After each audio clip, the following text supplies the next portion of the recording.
jadi milik ahli waris, tapi yang ditanya kita, Pak. Coba dah, yang disuruh tanggung jawab kita, ntar ditanya dari mana kau dapat, kemana makainya. Coba lihat, babak belur nggak kita. Assalamualaikum warahmatullahi wabarakatuh.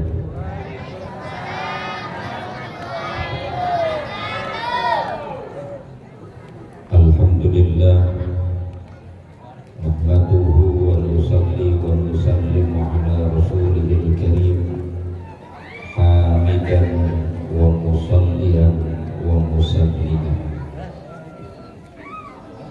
Hadratil mukarramin wal muhtaramin, para alim ulama, para kiai, para satib, pengurus masjid dan panitia pelaksana, Sahabil Wasilah Bapak Dr. Andes Haji Ahyani, Bapak Camat yang berkesempatan hadir, seluruh jamaah hadirin dan hadirat yang mudah-mudahan kita semua senantiasa dirahmati dan diberkahi Allah Subhanahu wa Ta'ala. Bapak Ibu, saudara-saudara sekalian, alhamdulillah malam ini kita memasuki malam 17 Ramadan. Sejarah mencatat tanggal 17 Ramadan itu adalah ketika pertama kali kaum muslimin berperang menghadapi orang kafir dalam perang Badar, perang besar. Kalau perang kecil ada beberapa sebelumnya. Perang Badar, dan itu disebut dalam Al-Quran Yaumal Taqal Jam'an, hari di mana bertemunya dua pasukan, dan hari itu disebut sebagai hari diturunkannya Al-Quran. Maka kita peringati malam 17 Ramadan sebagai Nuzulul Quran. Sebagai muslim, kita membaca dalam Al-Quran bahwa Allah menurunkan Al-Quran jelas di awal-awal ayat kita baca, dia adalah hudan lil muttaqin. Dia adalah petunjuk bagi manusia agar menjadi orang-orang yang bertakwa. Relevansinya dengan puasa sama-sama. Puasa juga la'allakum tattaqun. Allah wajibkan kita puasa agar kita menjadi orang-orang yang bertakwa. Jadi goalnya atau tujuan yang mau dicapai itu adalah ketakwaan. Apa itu hakikat ketakwaan? Secara sederhana tapi syumuli, artinya komprehensif,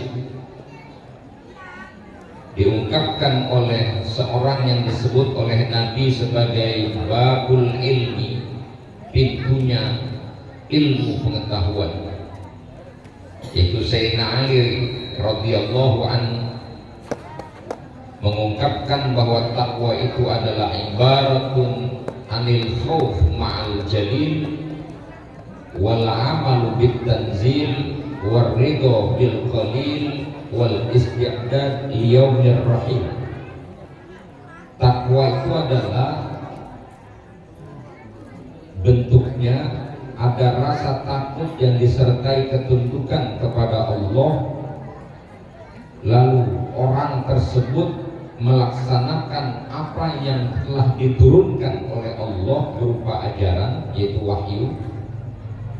Yang ketiga, ridho dengan ketetapan Allah sekecil atau seburuk apapun. Dan yang keempat, memanfaatkan peluang hidup sebagai bekal untuk kehidupan yang akan datang.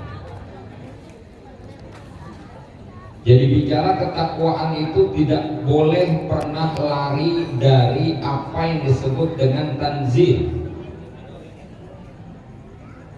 Apa yang telah Allah turunkan kepada kita manusia sebagai pedoman hidup, yaitu wahyu Allah Al-Quranul Karim. dan kemudian sunnah Nabi Muhammad sallallahu alaihi wasallam, maka tidak ada satu mazhab apapun di dunia ini yang berbeda menyikapi bahwa masadirul ahkam al-muttafaq alaih, sumber hukum yang disepakati dalam Islam adalah Al-Quran was sunnah, Al-Quran dan hadis Nabi. Itu tidak ada yang berbeda, semua sepakat. Hanya ada yang berhenti sampai di situ, ada yang nambahin. Kalau ahlus sunnah nambah, yaitu qiyas dan ijma.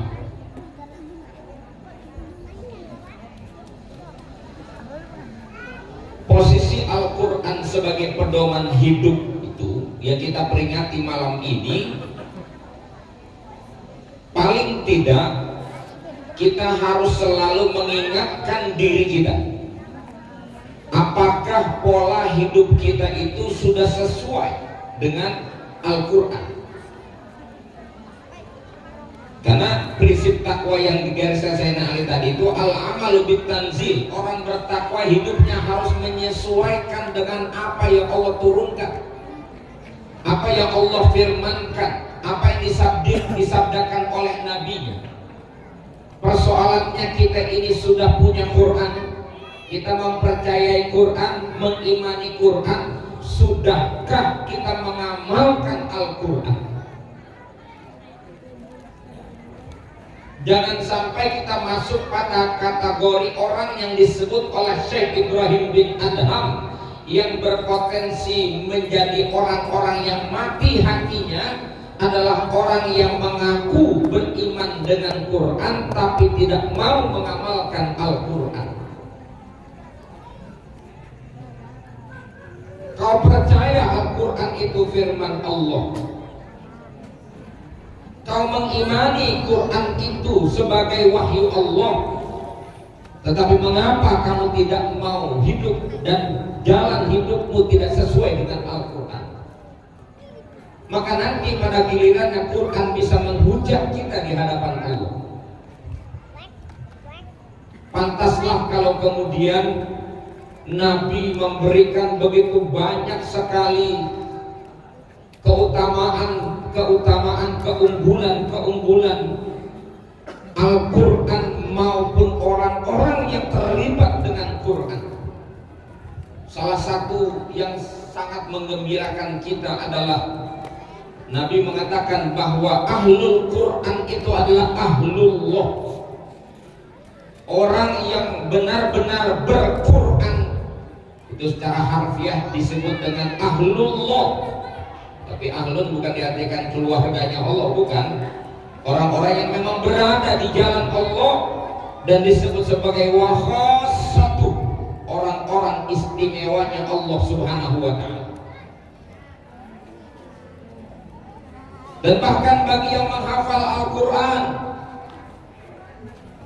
ada hak sabda Nabi riwayat dari Sayyidina Ali karramallahu wajhah, man hamala Al-Quran fastadharahu fa'ahalla halalahu wa harrama haramah adkhalahu Allahul jannata wa syafa'ahu fi asyratin min ahli baitihi wajabat lahumun nar. Siapa orang yang menghafal Quran lalu kemudian dia tegakkan prinsip-prinsip Quran, dia halalkan apa yang halal menurut Quran, dia haramkan apa yang haram menurut Quran, maka kata Nabi, Allah akan masukkan orang itu ke dalam surga, dan Allah akan berikan orang itu, memberikan pertolongan kepada puluhan keluarganya yang sudah divonis masuk neraka, bisa diangkat dari neraka oleh asbab satu orang yang ahli Quran. Makanya hari ini tren di mana-mana yang namanya dibuka pesantren tahfidz Quran.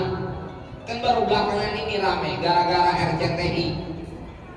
RCTI ada lomba tahfidz Quran, bocah-bocah kecil pada hafal Quran. Sekarang trennya orang rame-rame ngafal Quran. Alhamdulillah. Cuman Memprihatinkan juga kalau cuma sekedar dilombakan atau Al-Quran itu hanya sekedar dihafal saja. Karena untuk menjadikan Quran sebagai pedoman hidup yang menghantarkan kita pada ketakwaan, tidak cukup hanya sekedar dibaca dan dihafalkan, tapi Quran harus menjadi jiwa bagi orang-orang beriman. Maka itu kita ketemu lagi hadis Nabi, khairukum man ta'allamal Quran wa 'allamah. Sebaik-baik kamu adalah orang yang mempelajari Quran dan mengajarkan Quran. Membaca Quran itu bagian dari mempelajari Quran. Menghafal Quran bagian juga dari memahami Quran, memegang Quran. Tetapi memahami Quran lewat mempelajari hukum-hukumnya itu jauh lebih penting dari sekedar membaca dan menghafalkan. Membaca itu penting, menghafal itu penting, tapi memahaminya untuk bisa dijadikan pedoman itu jauh lebih dari penting lagi. Kalau cuma dibaca-baca saja kita nggak ngerti maksudnya, ya dapat pahalanya Pak. Pahala membaca Quran itu hebatnya Quran ini. Kita baca Quran nggak dapat pahala, tapi baca Quran walaupun kagak ngerti itu ada pahalanya, sekedar pahala. Tapi tujuannya Quran sebagai pedoman nggak nyampe kalau hanya sekedar bicara, dibaca atau dihafalkan. Maka itu nggak boleh berhenti generasi kita. Saya sering diundang pada haflah wisuda santri tahfidz Quran, selalu saya tekankan itu. Step pertama dan kedua sudah didapatkan, tapi jangan berhenti pada step penghafal Quran, tapi harus meningkat pada pengamal Quran.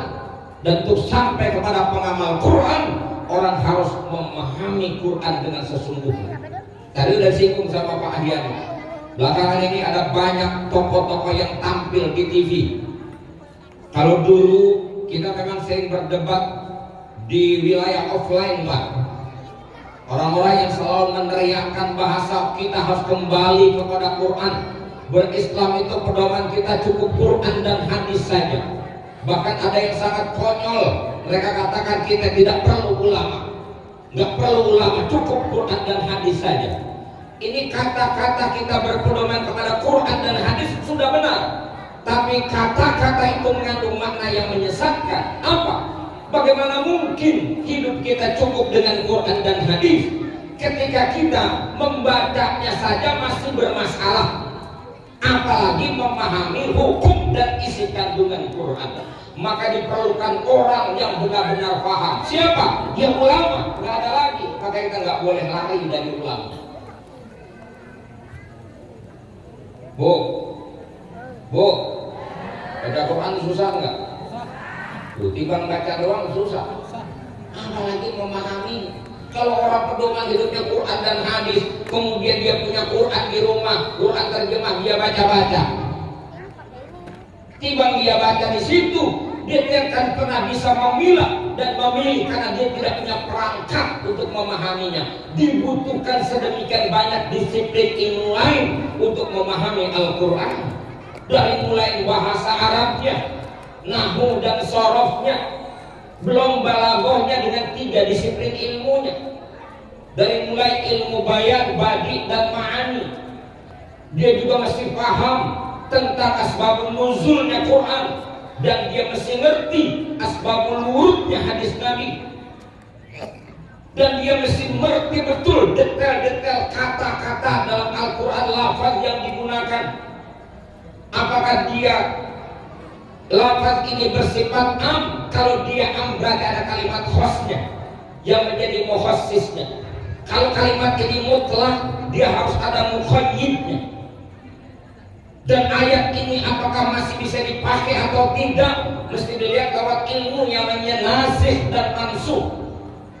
Jadi tidak sederhana. Maka itu keberadaan ulama tetap dibutuhkan walaupun kita semua udah bisa baca Quran. Kenapa? Untuk memahami Quran tidak sesederhana yang orang-orang biasa bayangkan. Ngeri hari ini bener. Anak-anak kita timbang baca Quran terjemah udah nggak mau kenal sama ulama, alasannya cukup pedoman hidup kita Quran, nggak perlu dengan ulama. Masya Allah, serem itu kata-kata itu. Enak aja. Emang kita paham isi Quran bahasanya bahasa Arab. Bahasa Arab bukan bahasa Arab kelas-kelas TKW. Kalau bahasa Arab kelas TKW 3 bulan ibu nyampur sama orang Arab, bisa ngomong bahasa Arab. Tapi kelas bahasa Arab ini dengan gramatikal yang luar biasa, dengan keindahan bahasa yang hanya bisa dirasakan oleh ahli-ahli balaghah, maka diperlukan keahlian.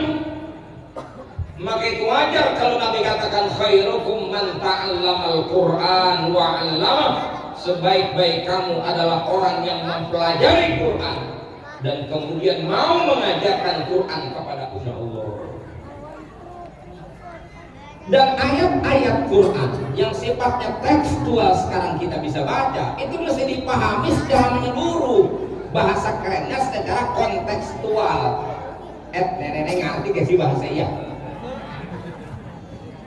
Ayatnya kita baca begitu, hadisnya begitu, tapi pemahamannya apakah harus secara teks begini saja cukup? Tidak, harus dipahami secara kandungannya itu kemana, arahnya kemana. Bacaannya begini, pemahamannya seperti apa, teksnya begini, tapi konteksnya apa, itu harus jelas. Maka diperlukan perangkat ilmu lain, termasuk asbabun nuzul, bicara Al-Quran, dan asbabul wurud, bicara hadis Nabi. Coba celaka nggak akhirnya orang-orang sekarang yang pakai teks bahasa begini nih, kalau kita ketemu kelompok sebelah, kullu bid'atin dolalah, semua yang bid'ah itu sesat. Apa itu bid'ah? Pokoknya yang nggak ada di zaman Nabi. Apa yang nggak ada di zaman Nabi? Taraweh 20 nggak ada di zaman Nabi. Yang ada riwayatnya Nabi sholat malamnya Nabi itu berdasarkan riwayat Siti Aisyah hanya 11 rakaat. Maka kata mereka yang sholatnya tarawehnya lebih dari 11, yang sholat malamnya lebih dari 11 itu bid'ah, nggak ada zaman Nabi. Nabi nggak pernah taraweh 20 dengan witir 3. Maka yang taraweh ini masjid apa Nabi? Masjid Al-Furqan yang tadi tarawehnya 23, ini bakal rame-rame digiring ke neraka semua kita. Waduh, kok bisa? Tadi 20 jadi 19 kayaknya itu. Ya nggak apa-apa, maklum. Kenapa sih kalau imam di Mekah enak-enak, rakaatnya nggak pernah lupa, maklumin. Di sono imam masjidnya gajinya gede, setara sama menteri dan gubernur. Fasilitasnya mewah, rumah tinggal ada semua, perabotan, semua mobil dan sopirnya semua udah dibiayain sama negara. Jadi nggak pusing. Jadi kalau ke masjid kampung itu kalau udah mulai tanggal 15 imam suka kedel-kedel dikit, maklumin aja. Pikiran udah mulai kemana-mana itu. Ini hendak bilang ini berat, jahitan belum ditebus, gitu kan ya. Jadi imam tuh ke bawah ke masjid. Jadi koslet-koslet dikit dimaklumi.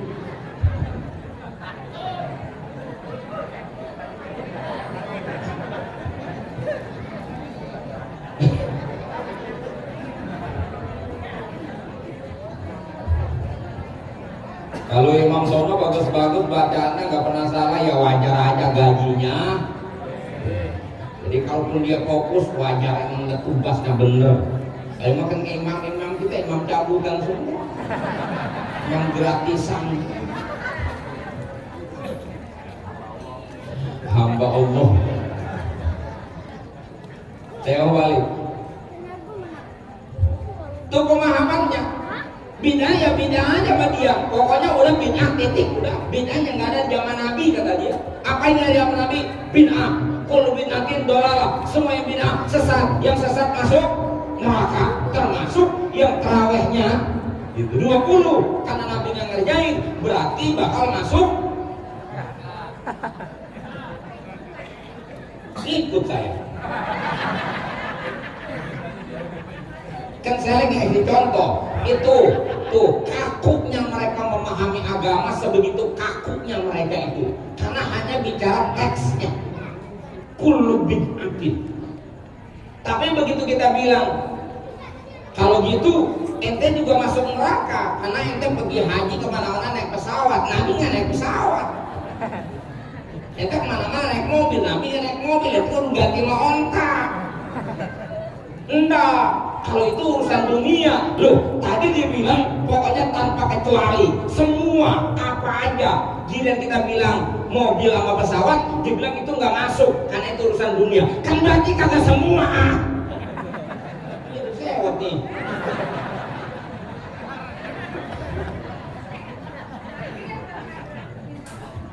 Saya pernah berdebat sama orang-orang begitu. Saya katakan saya ngikut yang 20 itu ada sejarah ikutan kita, yaitu Sayyidina Umar bin Khattab radhiyallahu anhu ketika beliau menjadi khalifah dengan diangkat Imam Ubay bin Ka'ab. Tadinya orang sembahyang masing-masing berceceran di mana-mana. Sayyidina Umar kemudian bilang, coba andaikan ada satu imam nih, Ubay bin Ka'ab aku tunjuk dari imam, kalian semua bermakmum. Sholatnya berapa? Banyak, pada saat itu riwayatnya 20 rakaat. Ya kata saya ikutannya Sayyidina Umar, diprotes sama mereka. Masa beragama ikut sahabat, bukan ikut Nabi? Kata saya, ya saya ngikut Nabi juga, karena kan Nabi yang nyuruh, ada hadisnya yang lain. Kalau kita kan modal kita banyak dalilnya. Cuma kan perlu binatin doang satu. Kita bilang, Nabi bilang, alaikum bisunnati wa sunnatil khulafair rasyidin. Ikutlah sunnahku dan sunnah khulafaur rasyidin. Soal khulafaur rasyidin itu termasuk Sayyidina Umar. Jadi kalau saya ngikut Sayyidina Umar, itu artinya sama saya ngikut Nabi. Karena Nabi yang nyuruh, kita ngikut khalifah. Kata dia nggak bisa, karena ada dalilnya. Dalil lewat Siti Aisyah bahwa sholat malamnya Nabi di Ramadan ataupun di luar Ramadan tidak lebih dari 11. Lah kata saya, ente baca yang bener dong, teksnya itu. Sholat malamnya Nabi di Ramadan dan di luar Ramadan. Coba, terawih ada di luar Ramadan? Hah? Terawih ada luar Ramadan? Nggak ada, berarti itu hadis bukan untuk sholat terawih. Lalu ngajinya di pohon pisang. Apalagi ketika Sayyidina Umar memulai sholat ini dengan satu imam dan 20 rakaat, itu Siti Aisyah masih ada, dia nggak protes. Sahabat besar yang lain masih ada, nggak ada yang komplain, semua ikut. Masya Allah. Oh tetap dia bilang pokoknya yang Nabi nggak ngerjain bid'ah masuk neraka. Kata saya biarin lah, nggak apa-apa, gue masuk neraka bareng Sayyidina Umar. Daripada gue masuk surga bareng lu, gue ikut nurunkan surga. Ilokan juga Sayyidina Umar masuk neraka, lu masuk surga. Lah jauh amat modelnya. Gitu kata saya. Aduh. Dan kita perlu banyak modal ngadepin kelompok ini. Makanya tidak bisa memahami agama termasuk memahami Quran hanya secara teksnya saja. Banyak contoh lain nih. Nabi manggil istrinya apa? Ya Humairah. Apa artinya? Istriku yang wajahnya kemerah-merahan. Coba Pak ikut Nabi Pak, panggil bini Pak, ya Humairah, ayo. Panggil bini Bapak, melek-melek pakai hadis Nabi Pak.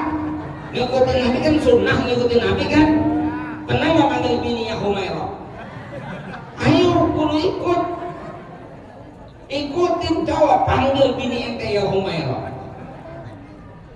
Kalau Nabi panggil istrinya Siti Aisyah ya Humairah, memang wanita cantik, kulitnya bersih bening, putih, dan pipinya merona kemerah-merahan, yang merahnya merah asli, bukan merah blush on.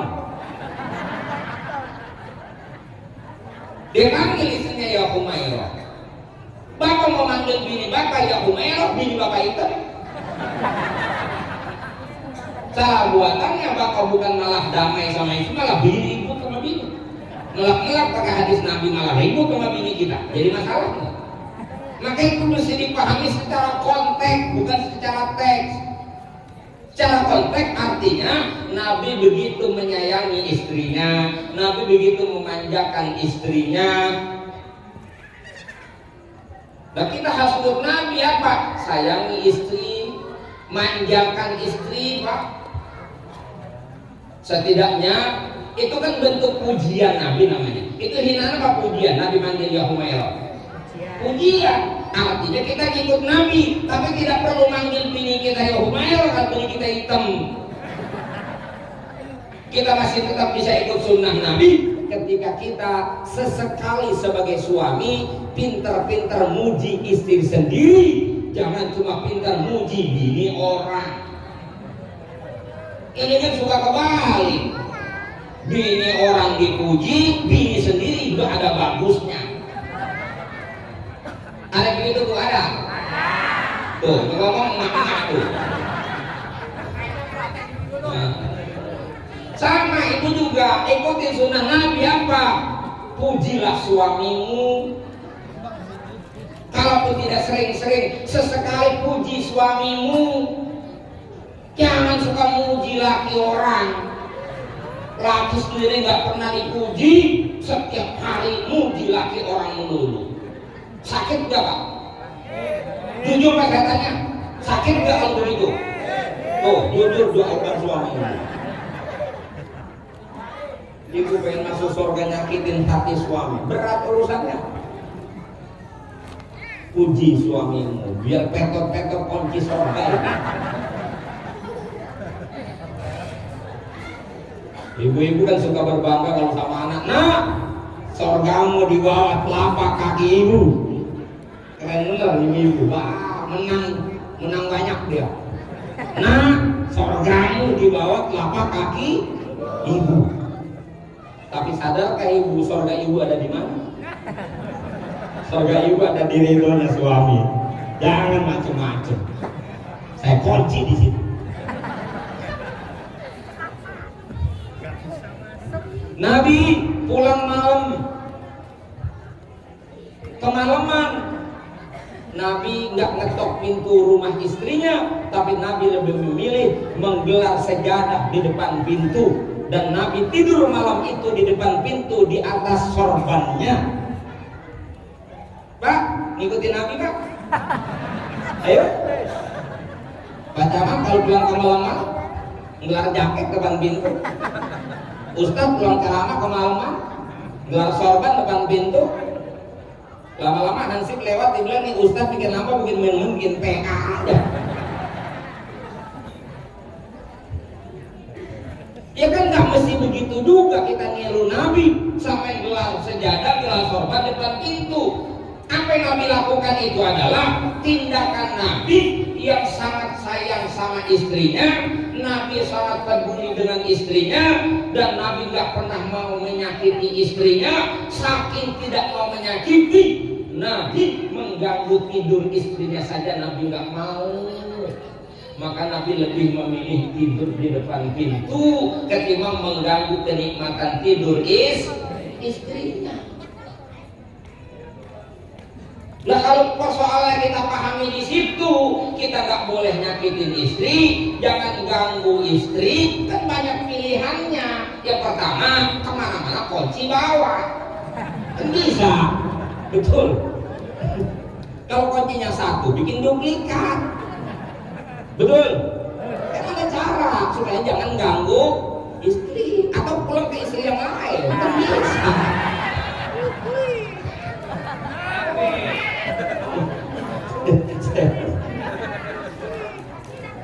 Jangan mengganggu. Begitu. Jadi jangan memahami secara melep teksnya itu. Nabi pernah ngomong, sebaik-baik lauk adalah cuka. Ayo, jangan sunnah Nabi makan pakai cuka, encret nih. Ayo, dia bilang sunnah Nabi bilang cingkrang aja bangga banget celana cingkrang begini nih. Hah? Harus pokoknya tandanya adalah cingkrang. Ini sunnah Nabi. Yang nyengser neraka. Begitu dia tuh. Kan begitu mereka selalu. Coba kita jalan itu hadis, sebaik-baik lauk adalah cuka. Nabi yang ngomong. Ini kan mesti dipahami konteksnya dengan memahami asbabul wurudnya. Apa? Nabi itu orang yang tidak pernah mencela apapun, termasuk mencela makanan. Dan Nabi hidupnya benar-benar dalam keprihatinan. Nabi lebih sering lapar daripada kenyang. Bahkan rumah tangga Nabi tidak pernah 3 hari berturut-turut dalam keadaan kenyang. Kalaupun hari ini kenyang, besok lapar. Gak pernah kenyang 3 kali berturut-turut. Kalau kita berturut-turut 3 kali makan kenyang. 1 hari 3 kali makan kenyang semua. Nyarap nasi uduk sepiring mentung, makan siang nambah 2 piring, makan malam, makan sore juga 2 piring, sebelum tidur mindo. Nabi 3 hari berturut-turut nggak pernah kenyang.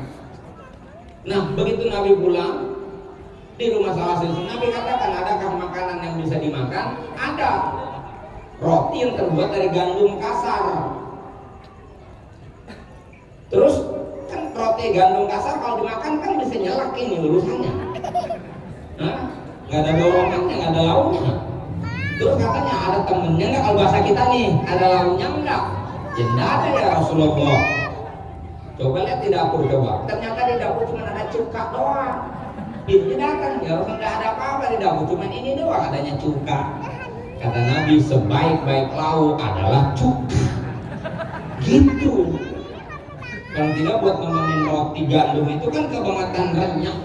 Apa namanya, nggak ada rasa bu. Ya colekin cuka lah lumayan, ada rasa-rasanya dikit, ngedorong begitu. Bukan kita kemudian mentang-mentang begitu, mulai hari ini berhenti makan daging rendang karena lauk terbaik adalah cuka. Encak. Ini pemahaman yang berkembang dan kita harus peduli dengan persoalan ini sebagai orang beriman pedoman kita Quran. Proyek kita itu adalah menjadi ahlul Quran agar kita diakui sebagai ahlullah wa khassatuh. Nah, kalau kita memang tidak bisa memahami, nenek-nenek aki-aki begini mak disuruh belajar lagi, kapan belajar? Mikirin kreditan aja kagak beres-beres. Ya sudah, kita nggak bisa ngambil ilmu langsung dari Quran, tapi kita bisa ngambil ilmunya dari para ustaz, dari para kiai. Maka dekati ulama, dekati kiai. Kalau nggak jelas tanya ulama, tanya kiai. Gitu. Agar hidup kita kemudian hari per hari, dari tahun ke tahun, sampai kita mati kita berusaha untuk meneladani dan menjalankan perintah-perintah wahyu Allah, Quran maupun hadis. Lalu apakah malam ini saya mau tanya kita ini sudah termasuk pengamal Quran?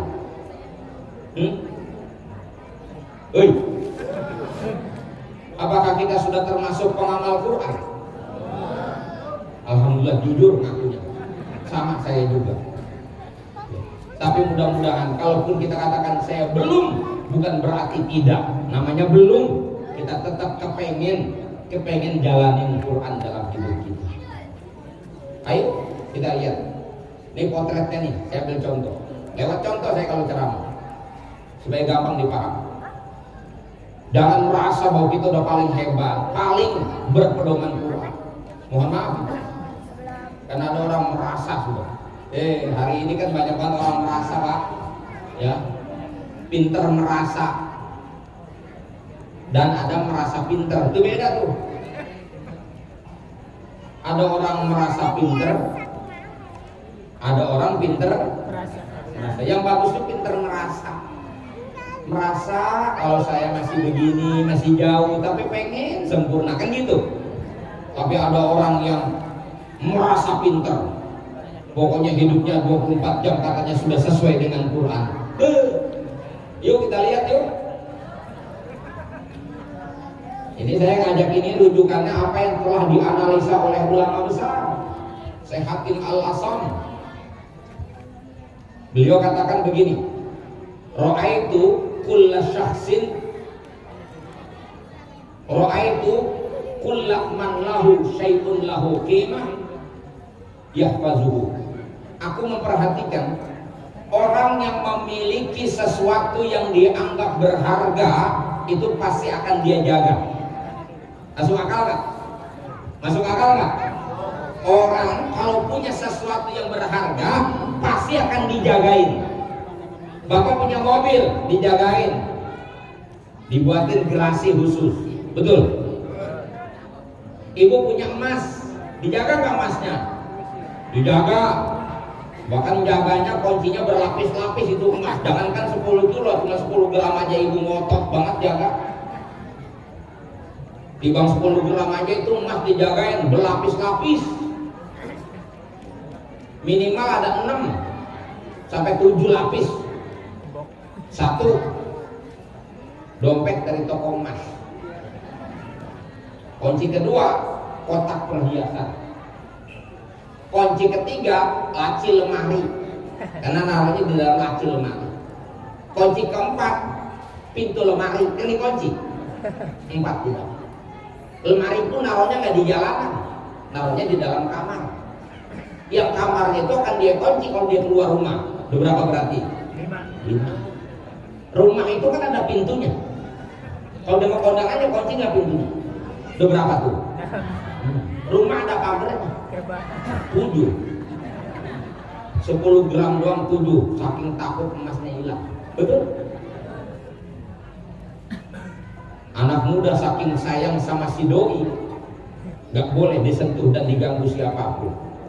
Dia akan jaga sebisa-bisanya sampai dia bersumpah siap mati berkalang tangan. Gak boleh ada yang menyentuh si doi. Pokoknya orang bakal punya apa aja dianggap berharga pasti dijagain. Summa nadartu fi qaulillahi ta'ala, kemudian kata Syekh Hatim, aku melakukan pengamatan, aku memperhatikan, aku membuat perbandingan. Di dalam Al-Quran ada ayat yang bunyinya ma indakum yanfad wa ma indallahi baq. Apapun yang kamu miliki, apapun yang ada pada dirimu, itu pasti akan lenyap, pasti akan lepas, pasti akan sirna. Tapi wa ma indallahi baq, apa yang ada pada Allah akan kekal abadi. Apa yang diambil pemahaman oleh Syekh Hatim? Kata Syekh Hatim berdasarkan ayat itu, kullama waqa'ali syai'un lahu qimah wajjahtuhu ilallah. Manakala aku punya sesuatu yang aku anggap berharga, aku nggak perlu capek-capek susah-susah menjaganya, cukup aku serahkan itu kepada Allah, liyakuna baqiyan li indallah, agar sesuatu yang berharga itu tetap menjadi milikku selama-lamanya di sisi Allah. Cerdas gak tuh? Cerdas gak tuh? Cerdas dia mah. Kita mah geblek. Gebleknya di mana? Coba. Itu emas dijagain jangan hilang, banda dijagain jangan sampai hilang, semua kita jaga jangan sampai hilang. Pada gilirannya mau tidak mau Pak, kita akan berpisah dengan milik kita. Kapan? Kita akan berpisah dengan milik kita. Biar Pak berpisah dengan rumah Pak. Tuh berpisah sama istri Pak yang Bapak sayangi, yang Bapak dapatin dia sampai sumpah-sumpah akan mendaki gunung yang tinggi, mengarungi lautan. Mati Pak besok. Bapak ajak nggak dia? Kalaupun Bapak ajak, mau nggak dia? Mobil Bapak ngikut gak Pak? Paling ikut ke kuburan, pulang lagi Pak. Semua milik kita akan lepas, jabatan kita, pangkat kita, semua akan lepas. Maka orang cerdas, kata Syekh Hatim Al-Hasan tadi, aku nggak perlu capek-capek jagain apa yang menjadi milikku. Kalau aku punya, supaya tetap menjadi milikku, aku serahkan itu kepada Allah, maka itu akan kekal abadi. Karena yang aku pegang pasti akan lenyap, tapi apa yang aku serahkan kepada Allah akan kekal abadi. Paham nggak di sini? Paham nggak maksudnya? Apa maksudnya? Kalau punya emas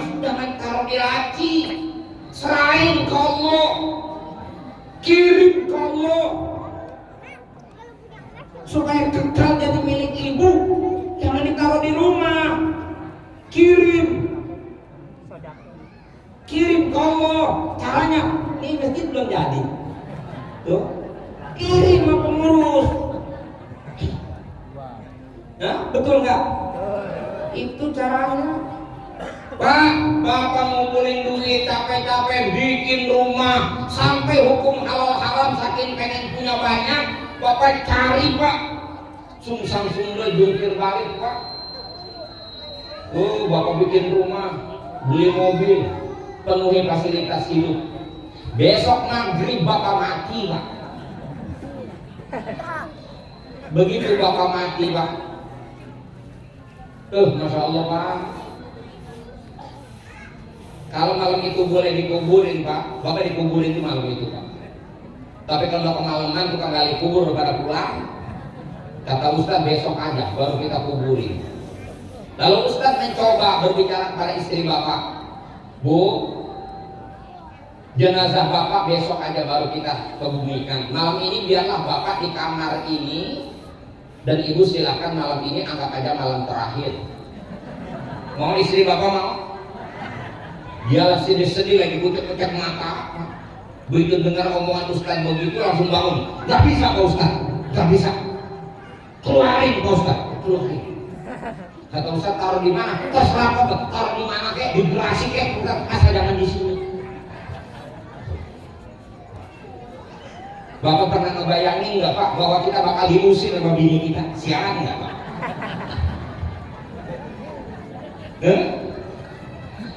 Padahal rumah kita yang bikin Pak.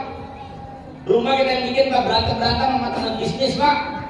Rumah kita yang buat nyenengin dia, susah payah, kita mati, diusir sama dia. Karena begitu kita mati, semua kepemilikan kita sudah selesai Pak.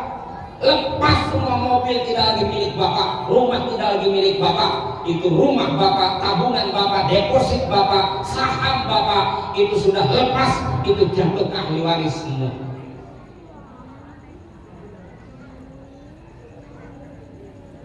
Begitu lewat 40 hari pecah waris, istri Bapak dapat rumah mewah, lengkap dengan mobil dan perabotannya, dengan kebun 2 hektar, empang bandeng 3 hektar, emas 2 kilo. Boleh perjuangan Bapak akhirnya diwariskan sama istri Bapak. Dia berkabung selama sebulan, 2 bulan, 3 bulan, 7 bulan, 8 bulan, 9 bulan udah ada yang ngelamar dia Pak. Maklum janda kaya. Biar kata jelek-jelek juga lumayan, kalau orang kaya mah rada kelihatannya rada cakepan aja. Banyak penggemarnya. Hanya dapat pemuda tampan dari Cikupa. Menikahlah dia di bulan Syawal dengan istri Bapak. Sementara Bapak lagi digebukin di kuburan.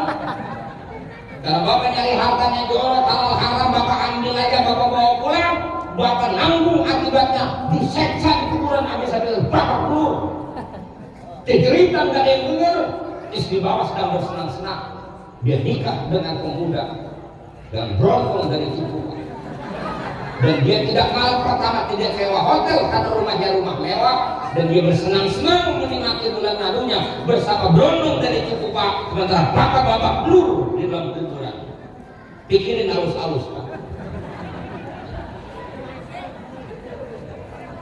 Apa kira-kira bini Bapak bakal ingat sama Bapak? Hah? Dia tidur di rumah itu dia ingat sama Bapak? Sudah goodbye. Bu, sama ibu juga. Itu emas yang ibu suka pamerin sama orang. Yang suka ibu tampilin saat kondangan dan ngebesan. Dipakai rantai udah kayak rantai kapal. Makin kaya makin sombong. Tetangga saya lihat pada meriang. Dia senang lihat tetangga meriang. Besok mati dia. Begitu dia mati, dikuburin, ditahlilin. Malam pertama, malam kedua, malam ketiga sampai malam ketujuh. Selesai tahlilan malam ketujuh, suami ibu manggil Pak RT. Tolong Pak RT carikan penggantinya. Ya. Kata Pak RT kemarin saya bisa ngomong sama Pak Lurah, ada warga baru di sana, pindahan dari Jakarta, Bengsrat. Oh Bengsrat, janda tapi masih perawan. Kata dia boleh. Anaknya masih merasa sedih tapi suaminya sudah nyari pengganti. Kata Pak RT ini modalnya rada beratan dikit Pak, karena ini Bengsrat ini. Gak tahu, emas bini gue banyak. Jadi buat modal melamar Bengsrat dan mengawin Bengsrat, modalnya apa? Emas yang selama ibu pamer-pamerin. Emas ibu yang suka bikin meriang orang. Nah, itu dipakai oleh suami ibu untuk melamar Bengsrat dan menikahi Bengsrat. Sementara ibu lagi digebuki di kuburan karena ibu sombong dengan emas, pelit dengan harta, babak belur di kuburan. Sementara suami nikah dengan Bengsrat, modalnya adalah emas yang ibu bangga-bangga. Mau saran saya, daripada itu emas dempuk di rumah, disimpan di rumah, taruh di rumah, besok tahunya ibu mati, ibu lepas dengan emas itu, mendingan ibu bawa mati itu emas. Caranya sekarang waktu masih hidup, buru-buru kirim ke Allah. Lewat apa? Lewat masjid, lewat pesantren, lewat para ulama, lewat perjuangan para kiai, lewat untuk kepentingan agama. Maka ibu akan bertemu dengan emas ibu itu, nggak akan digunakan untuk mengawini janda muda. Saran saya, daripada emas ibu digunakan modal buat ngawini janda, maka akan lebih baik emas ibu sekarang jadikan modal untuk masuk surga. Setuju nggak? Setuju nggak? Bagus nggak? Bagus nggak? Bagas, bagus, bagas, bagus. Kerjain nggak?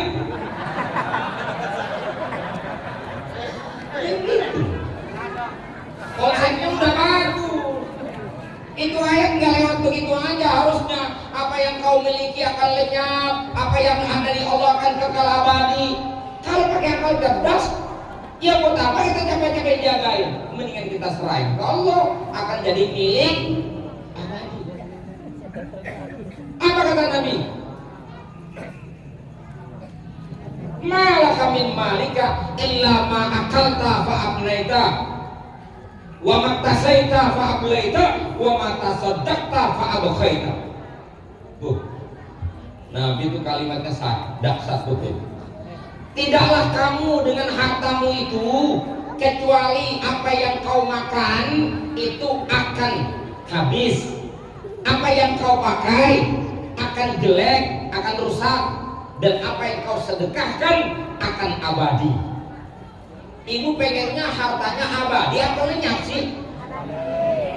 Ya kalau buat punya duit, punya harta cuma buat senang-senang makan, kan akan habis nggak? Habis nggak? Habis. Di mana? Di WC. Baju, udah marah dan bulan Rejab, udah ngeridit buat lebaran. Walaupun kreditan tahun lalu belum lunas, tahun kemarin ambil lagi nih gitu.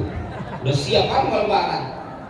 Ini lebaran masih setengah bulan lagi tuh, baju udah pada longgar, disedengin terus. Baju, berapapun mahalnya ibu beli baju, dia pasti akan rusak juga. Minimal akan jadi toko dia. Betul? Tapi kata Nabi, wa mata sodakta, dan harta yang kau sedekahkan fa'abukaita, itu yang akan kekal menjadi milikmu. Jelas? Jelas? Jelas? Jelas. Kalau jelas mah cuma ngerjainnya jelas apa kagak. Makanya apakah kita sudah jadi ahli Quran? Lihat begitu jauh banget rumahnya kita, masih sayang aja memiliki. Padahal kita tiap hari nyaksiin kalau orang mati pulang ke kuburan kagak ada yang bawa apa-apa. Rumah yang mewah dibawa nggak? Mobil, ya. Taruhnya dia nggak mau naik mobil yang APV itu, Suzuki APV itu ya, keraskan ya. Dia maunya pakai Velfire. Oh, Alphard, gitu ya. Velfire dia mau, yang lembut bandingan. Begitu mati, selama hidup nggak mau dia naik mobil APV. Pas mati, akhirnya minjem ambulan musola. Ambulan mobilnya, mobil APV. Bu, harta jangankan emas, tikar butut dibawa pulang. Atau nguburin, tikar bawa pulang. Bawa. Apa kita bawa? Kita cuma bawa amal kita. Maka harta itu kata Nabi dalam riwayat dikatakan, maluka ma qaddamta wa ma akharta liwarithika. Hartamu yang sesungguhnya adalah harta yang kau sedekahkan. Itu hartamu yang sesungguhnya. Wa ma ta'akharta, dan apa yang kau tinggalkan saat kau mati itu liwarithika, bukan milikmu lagi, tapi itu milik ahli warismu. Apesnya nih, udah itu harta jadi milik ahli waris, tapi yang ditanya kita, Pak. Coba dah, yang disuruh tanggung jawab kita, ntar ditanya dari mana kau dapat, kemana makainya. Coba lihat, babak belur nggak kita? Hanya ini menikmati anak. Kalau anaknya soleh, digunakan buat ibadah. Ya anaknya bejat semua. Mobilnya juga bisa, duitnya dibuat di mobil buat ngetrek, buat pamer-pamer, buat habis-habisan. Apa coba? Kita yang ditanya sama Allah, yang nikmatin anak-anak kita. Jadi yang punya kita yang mana? Yang punya kita, yang benar-benar milik kita, Allah yang kita gunakan untuk sedekah, yang kita gunakan untuk ibadah. Itulah milik kita sesungguhnya. Coba mulai hari ini hitung-hitung berapa milik kita yang sudah kita kirim ke sana. Jangan lewatkan hari-hari, berhitung. Jangan cuma hitung pertambahan milik kita di dunia, tapi hitunglah seberapa banyak tabungan kita yang akan kita temui nanti saat kita mati. Itu ayatnya, ma indakum yanfad wa ma indallahi baq. Apapun yang kau miliki akan hilang, tapi apa yang ada pada Allah akan kekal. Terus, udah capek. Contoh lain, contoh biar enak, kalau ngaji pakai contoh aja lah. Ngaji nenek aki-aki pakai contoh kan ribet. Contoh. Di dalam kajian sehatin tadi, ra'aitun nas yatahasadun. Aku perhatikan manusia saling mendengki satu sama lain. Tahu dengki, Bu? Apa? Dengki apa? Hasud. Tahu hasud? Apa? Dengki. Tahu dengki? Apa? Iri. Orang makan bandeng dia ketularan. Itu dengki itu namanya tuh. Tetangga beli bandeng makan bandeng, dia ketularan. Itu dengki namanya. Tetangga beli motor dia beli Paramek. Itu dengki namanya. Orang nempatin rumah baru, dia nempatin rumah sakit. Stres. Dengki. Ada nggak yang kayak gitu orang? Nah, memang kita banget. Kayaknya gua banget tuh, gitu ya. Gua banget. Rada susah, Bu, terima nasib orang lebih baik dari nasib kita, kan gitu. Ya mohon maaf ini mah. Semua juga kena. Ustadz aja pada kena. Kiai kena penyakit ini. Oh, udah menyebira nggak kena. Semua kena. Pejabat kena. Kiai kena. Pergi ente. Dengki. Apa sih dengki? Ya nggak seneng lihat orang lain sukses tuh, nggak seneng, nggak nerima orang lain tuh perjalanannya lebih lancar gitu, nggak nerima orang lain rezekinya lebih banyak, itu dengki kan? Ada nih begitu, ada nggak? Terus padanannya di Quran apa? Allah bilang di Quran, nahnu qasamna bainahum ma'isyatahum fil hayatid dunya. Kamilah, kata Allah, yang membagi, ma'isyah. Ma'isyah itu jalan hidup manusia itu, kata Allah, aku yang membagi. Jadi yang berhak ngatur rezeki siapa, Bu? Allah. Yang nentuin rezeki masing-masing kita siapa? Allah. Berarti kewenangan siapa? Kewenangan Allah. Terus kenapa kita dengki sama orang? Berarti kan nggak ridho sama Allah kalau gitu. Harusnya ya sudah, terima aja apa adanya. Emang ini bagian kita. Biar kata saudara kandung dari bapak ibu yang sama, dikasih pendidikan yang sama, kan nasib bisa beda-beda nggak? Beda, ya udah begitu. Kenapa kita suka ribet sama nasib orang? Berarti dengki bertentangan nggak sama Quran? Bertentangan, tapi kenapa kita piara? Lagi-lagi kita bilang buah banget tuh. Ya Allah, biasa aja kali. Ya. Nah, tambahan berikutnya apa kata Syekh Hatim? Ra'aitun nas yata'adun. Aku lihat manusia saling bermusuhan satu sama lain. Biasa ini turunan dari kedengkian kan ujungnya musuhan itu. Ribut, bersaing satu sama lain, bertengkar, bermusuhan. Padahal bahasa Al-Quran apa? Allah Subhanahu wa ta'ala firmankan dalam Al-Quran surah Al-Hujurat ayat 10, innamal mu'minuna ikhwatun. Sesungguhnya orang-orang beriman itu adalah orang-orang yang mau bersaudara, bukan bermusuhan. Jadi Quran tidak pernah memberikan petunjuk kepada kita, membenarkan kita untuk bermusuhan dengan siapapun, kecuali mereka membuka permusuhan dengan kita yang terkait dengan hak-hak kita sebagai manusia dan sebagai muslim. Tapi konstruksi dasarnya manusia mesti bersaudara. Secara logika kita keturunan Nabi Adam dari bapak ibu yang sama, berarti kita masih saudara semua. Dan kita harus jaga persaudaraan ini. Makanya dipertaruhkan keimanan kita sejauh mana kita mau bersaudara dengan orang. Dan Quran menyebutkan musuh kita itu bukan saudara kita, musuh kita bukan tetangga kita, musuh kita bukan muslim kita, musuh kita bukan manusia. Musuh manusia berdasarkan konsep Quran adalah setan. Alam a'had ilaikum ya bani Adam alla ta'budu syaitan innahu lakum aduwwum mubin. Setan itu musuhmu, jelas-jelas setan itu musuhmu. Di ayat lain Allah katakan inna syaitana lakum aduwwun, sesungguhnya setan itulah musuhmu, fattakhiduhu aduwwa, maka jadikanlah setan itu sebenar-benarnya musuhmu. Jelas ayatnya? Jelas ayatnya?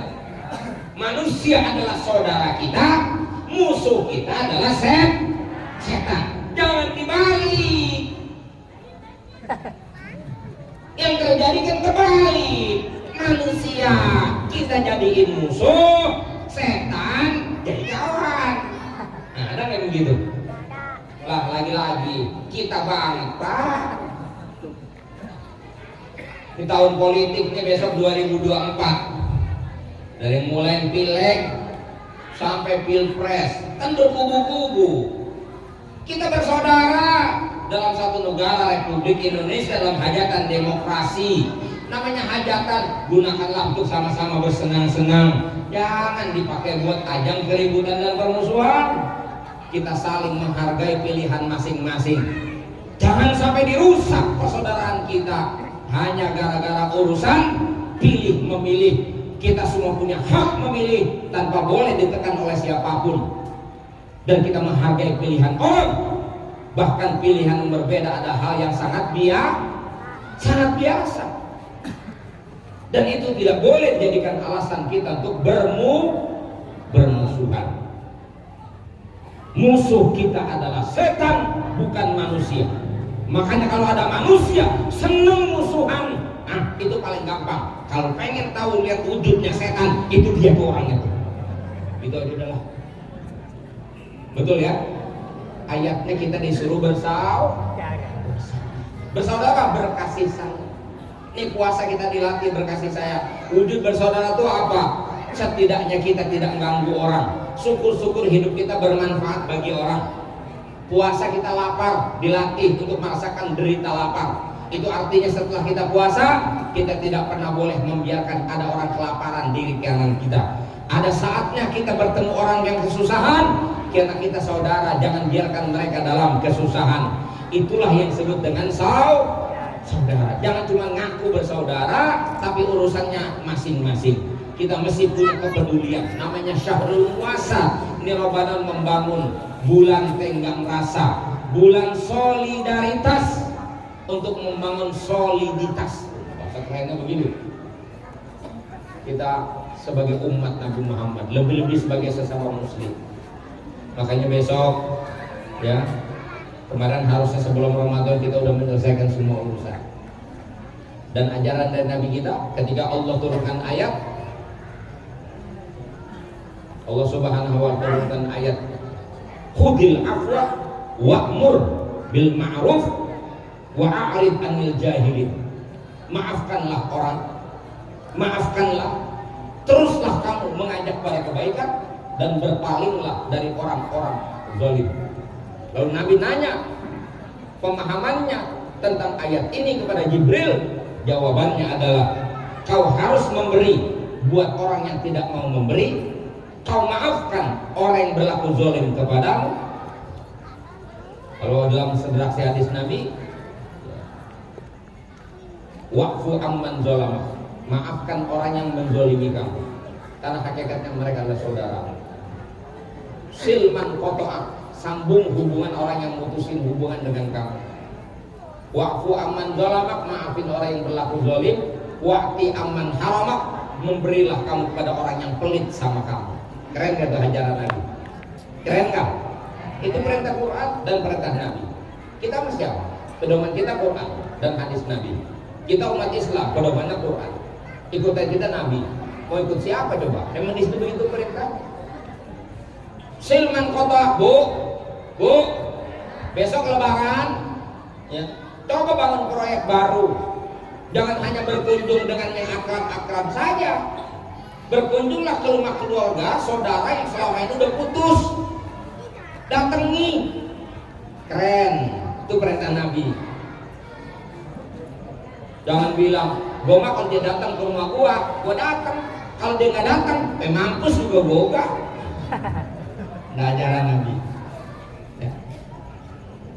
Kalau membalas orang baik, itu namanya sama-sama baik. Gampang membalas baik dengan baik.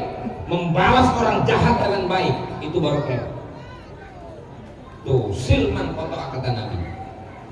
Bu, ibu dianterin THR, dianterin makanan, dianterin pakaian, mau barang begini, ibu senang? Senang. Lalu besok ibu bagi lagi dia. Itu namanya membalas kebaikan. Itu wajar. Pantas nggak? Pantas dan wajar. Tapi akan jauh lebih hebat kalau ibu bisa membagi tetangga ibu, saudara ibu yang pelitnya sampai sundul langit, yang pelitnya super pelit. Besok Pak, tetangga yang masih jauh sama kita begitu, anterinlah BHS 1, kasih BHS, ya Bu, belikan dia mukna yang paling mahal ibu, antarkan dengan hampers yang indah menjadi hadiah buat dia. Oh, padahal itu orang pelitnya ubun-ubun, maka insya Allah lama-lama itu menjadi teguran bagi dia. Orang pelit menikmati pemberian orang. Dan maafkan, jangan ada dendam. Ya, kalaupun kita tidak bertemu, minimal sebelum kita tidur nanti kita lepaskan dendam dan amarah kita. Selesaikan hidup. Inilah bimbingan pedoman dari Al-Quran. Kita belajar hidup ini menyesuaikan diri dengan petunjuk kita. Pedoman hidup kita yaitu Al-Quran. Mudah-mudahan Allah mudahkan segala urusan kita. Allah ampuni segala kesalahan dan dosa-dosa kita. Allah perbaiki kelakuan-kelakuan kita. Allah tingkatkan kualitas iman dan takwa kita. Allah Subhanahu wa ta'ala berikan kita kemudahan untuk membaca Al-Quran, mempelajari Al-Quran dan mengamalkan Al-Quran, agar kita bisa sama-sama menjadi ahlullah wa khassatuh dan Al-Quran menjadi syafaat kita nanti di yaumul qiyamah. Terima kasih, mohon maaf. Wallahu muwaffiq ila aqwamit thoriq. Wassalamualaikum warahmatullahi wabarakatuh.